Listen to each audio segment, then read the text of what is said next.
you are someone who has a loved one that struggles with mental health, I'm going to ask you to stick with me through this message. You might find it helpful. I want to tell you about a situation that happened, probably one of the hardest things that my family went through. Carrie said something to me that resonated, and I don't know why it did, but I've thought about it ever since the day that she said this to me. And for some reason, it just strikes me as something that maybe somebody else needs to hear.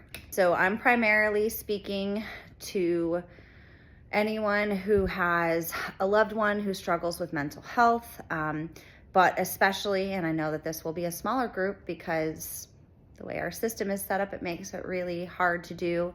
But those of you who have had to have a loved one go through the hospitalization process. I found myself driving home from dropping off somebody that I care about and feeling this sadness, I guess you could say.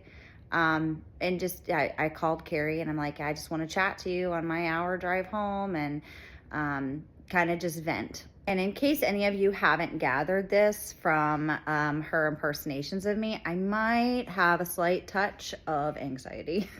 You would think like in the most traumatic time of your life, you're going to be like, gotta take the anxiety meds, right? I said, it's so weird.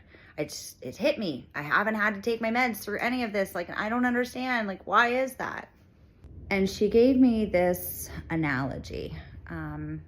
She's like, it's like when you're having a bad dream and, say you see your child, your loved one, whoever in the road, and there's just cars flying by, or standing there and you're screaming, get out of the road, you're gonna get hurt. You're panicked, and then you wake up from this nightmare and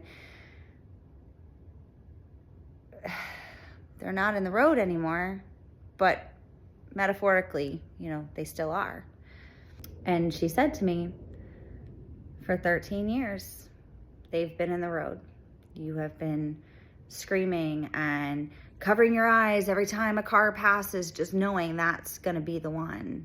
And for the first time, while they're going through this, they're out of the road.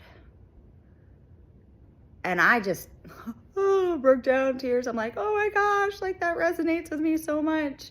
And I don't know why it struck me as so meaningful. But it got me through a long period of having to experience that. So for those of you who are going through this, it is tough and it's difficult. And, you're always trying to find the positive in a very trying situation. So if that is you, if that's who I'm speaking to, they're out of the road for now. And take that peace and just let it sink in. And it won't be forever. But for right now, they're out of the road. Every day gets a little bit better. And Carrie and I have kind of found this new passion in what she does. And it started out as us wanting just to, hey, let's get it out there. She does these incredible pieces. She makes these amazing wreaths. She's the most crafty person I've ever met in my life. And the stuff that she does is beautiful. But then we started going, well, how do we get it out there?